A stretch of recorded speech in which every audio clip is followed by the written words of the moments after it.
Catch some inspiration with Nikki Woods, the incredible media personality, strategist, and former executive producer of the Joyner Morning Show. All right, Nikki Woods, thank you so much for being a guest on the Shundria Show today. How are you? I am awesome. How are you? Fantastic, thank you. Let's get to it. So tell me about your transition from executive producer of the Joyner Morning Show to now being an amazing media strategist. Rough, to be quite honest and transparent. Yeah, I mean, and I don't want to be anything but, because I don't want anybody to think that that the life of an entrepreneur is easy. I think that I probably had it, I had a head start because I already had a brand. I had a name, and I had started my business probably about 4 years before I resigned. So I thought I was golden.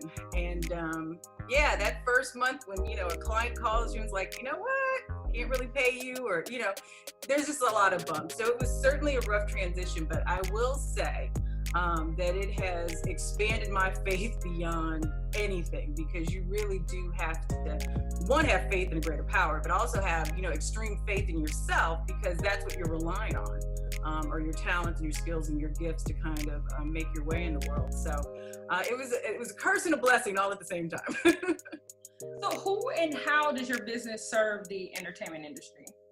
So I'm not necessarily in the entertainment industry. When I first resigned, I still work with a lot of entertainers, but they're not my main focus. I like to work with people who have a message that's going to impact the world in some way. So I work with a lot of experts, a lot of influencers, and then some entertainment. I also do media training for Major League Baseball players. So, it's a mixed bag, but I think that my biggest thing is really helping people tell their story in a way that positively impacts their business. Fantastic. I'm from Chicago, so I saw that. I'm a fan of Nikki Woods. Yeah. I was digging through your website. I was like, oh, she a Chi-Town girl. So for those that, may not know you, tell me more about yourself. What city were you raised in, and what were your early experiences in media and communication? No, absolutely. So I was raised in St. Louis, Missouri. Parents are from Jamaica, so it was kind of an interesting, eclectic upbringing, I guess, if you will. I went to college. I went to Howard University, and I was going to be a teacher because my parents thought that would be a great career for me. And I think about a year in, I was like, this is not quite what I'm supposed to be doing with my life. So I actually went to Jamaica and taught for a while, and then when I came back, I went right back to school and got my degree in broadcast journalism. So I was in TV sports first, worked at ESPN for a little bit, and then a friend of mine called that was in Boston, and he's like, my co-host, she's on maternity leave, why don't you come sit in for a while? And so I went in, and I just fell in love with radio, absolutely in love with radio. And that's what I did for the majority of my career before I started factoring some TV back in. But I just loved radio. So I've worked in Boston, I've worked in Chicago. I was there for 10 years before I transitioned down to Dallas to produce for Tom. So. Wow, yeah. That is amazing. What an amazing story. And then how you were so dedicated to it, and you just, there's your uprise. I think that's fantastic. Now, we're all doing our best to survive and thrive during COVID-19.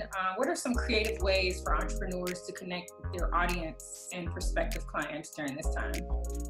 So I think that a lot of people, I think their first instinct was kind of to shrink back and to really kind of wait it out, and they didn't want to be insensitive. And, a lot of people were going through some really rough times, but I think most of us start our businesses because we do want to change lives, and we do have something that is of value.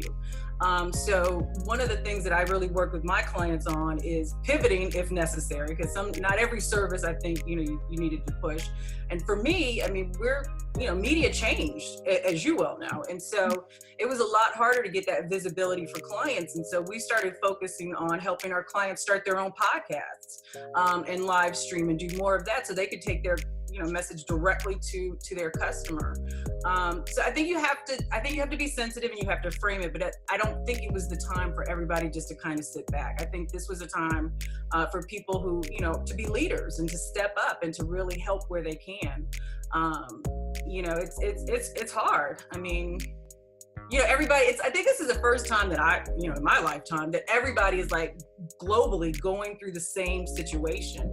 And so you have to understand when the client calls you and says, we have to hit the pause button because I'm not working now, or, my clients have stopped paying. So it's an unnerving time. It's a scary time, but it's either you pivot or you panic. And I try to help most of my clients pivot if we could.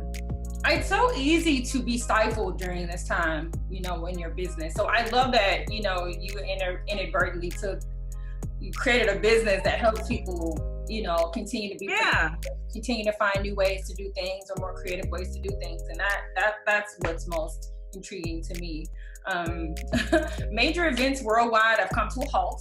Social distancing is normal. Yes. How can public speakers and authors specifically continue to convey their brand and message across platforms for engagement? Because I know this is new territory for a lot of people. Zoom is the new feature, where you're constantly on Zoom calls and in meetings and things like that. So, I really, you're the expert here. How do we drive that home that, your business doesn't have to stop or your events don't have to, maybe you couldn't throw that big event like you wanted to, but now you could host a webinar instead, there are alternatives.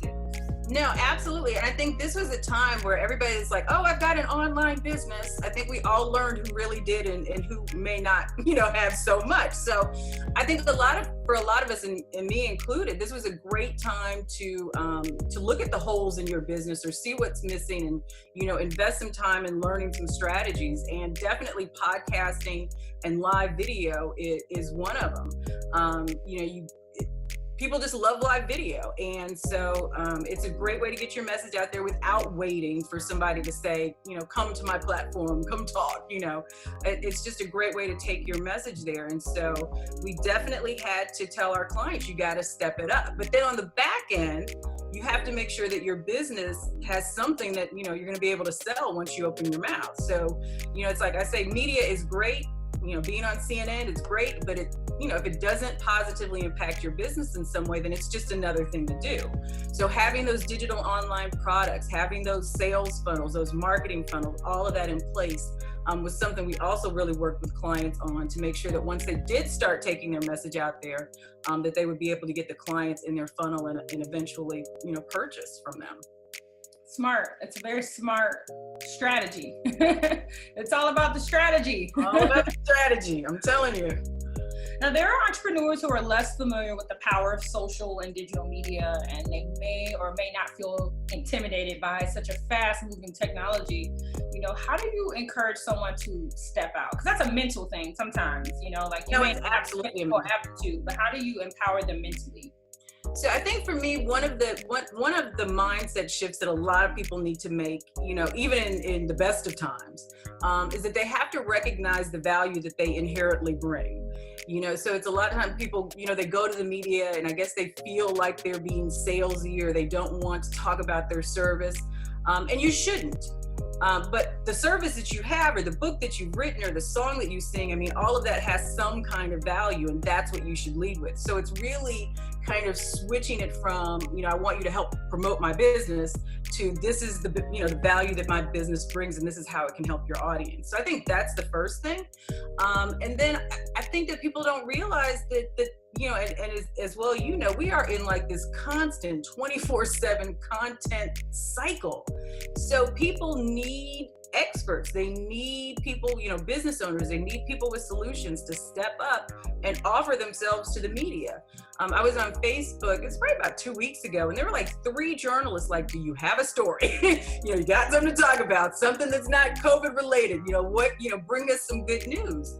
And so it's, the media needs us now just as much as we, want to be a partner with the media. And I think that once you look at it that way, more of a partnership as, like you begging a favor of a friend to put them on your media station, then it changes the way that you approach it. It's no longer like you doing a favor for me. It's us in a win-win kind of situation.